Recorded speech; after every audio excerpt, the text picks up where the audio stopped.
আমার মতো ভর্তা পাগল আর কে আছে বলুন তো। আসসালামু আলাইকুম। যখন আমার মুখে একদমই রুচি থাকে না আর মাছ মাংস খাইতে একটু ভালো লাগে না, আমি কিন্তু তখনই একটা ভর্তা বানিয়ে নিই। আর আজ আমি আপনাদের কাঁঠালের বিচির একটা চমৎকার ভর্তার রেসিপি শেয়ার করছি। কাঁঠালের বিচি এভাবে ভর্তা করলে কিন্তু অনেক বেশি মজার হয়। এটা আমার অনেক পছন্দের একটি ভর্তা। আর এই ভর্তাটা হলে মাছ মাংস কোনো কিছুরই প্রয়োজন হয় না। একটা ভর্তা দিয়ে কিন্তু পেট ভরে ভাত খেয়ে ফেলা যায় এক নিমিষেই। তো আমি এই যে কাঁঠালের বিচিগুলো একদমই সিদ্ধ করে নিচ্ছি, আর আমি এটা লবণ দিয়ে সিদ্ধ করে পুরো পানিটাই শুকিয়ে নিলাম। তারপর এর ভিতরে আমি একটু সরিষার তেল দিয়ে দিচ্ছি। আর এইভাবে ভর্তা করলে কিন্তু অনেক বেশি মজার হয়। আমি সব সময় এভাবেই কাঁঠালের বিচিটা ভর্তা করে থাকি। এই যে দেখুন 2 থেকে 3 মিনিট সরিষার তেল দিয়ে কাঁঠালের বিচিগুলো আমি এভাবে ভেজে নিচ্ছি।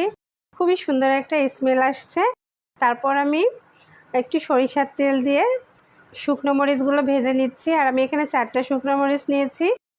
সব সময় ভর্তায় একটু মরিচের পরিমাণটা বেশি দিতে হয়, তাহলে কিন্তু ভর্তার স্বাদটা একটু বেশি হয়, খাইতেও ভালো লাগে।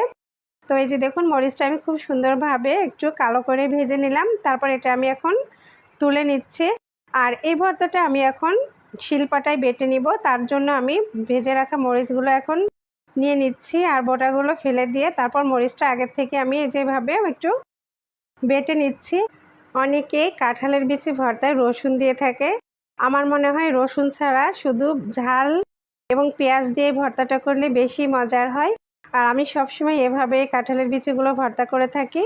আর আমি সবসময় কিন্তু শিলপাটাতে ভর্তাটা করতে বেশি পছন্দ করি, কারণ শিলপাটায় ভর্তা করলে ভর্তার টেস্টটা অনেক বেশি ভালো আসে। এই যে দেখুন আমি সবগুলো শিলপাটায় বেটে নিলাম।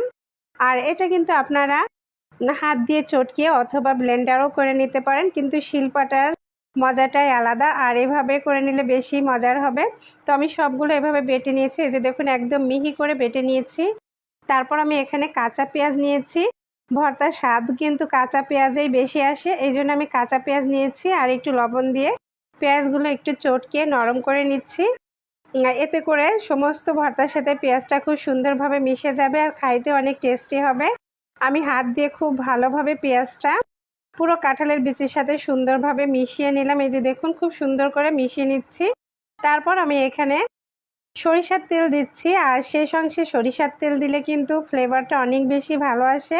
আর ভর্তা মানে ঝাঁঝালো কিছু, তো যেহেতু ঝাঁঝালো ভর্তা হতে হবে সেহেতু এখানে সরিষার তেলটা দিতে হবে, কাঁচা সরিষার তেল। তা না হলে কিন্তু আসল স্বাদ পাওয়া যাবে না। আমি খুব সুন্দরভাবে দেখুন ভর্তাটা মাখিয়ে নিলাম। আর এটা কিন্তু অনেক মজার একটি ভর্তা। যারা এই ভর্তাটা এভাবে করে থাকেন তারাই বোঝেন যে এটার স্বাদ সব ভর্তার স্বাদকেই ফেল মারবে। তো ওই যে দেখুন আমার তৈরি হয়ে গেছে আজকে কাঁঠালের বিচির ভর্তা। এটা অসম্ভব মজার একটি ভর্তা। আমার রেসিপিটা ভালো লাগলে আমার পেজটি ফলো দিয়ে লাইক কমেন্ট শেয়ার করবেন। সবাই ভালো থাকবেন, সুস্থ থাকবেন। আবার দেখা হবে, নতুন কোনো রেসিপি নিয়ে হাজির হব। আজকের মতো এখানেই বিদায় নিচ্ছি। আল্লাহ হাফেজ।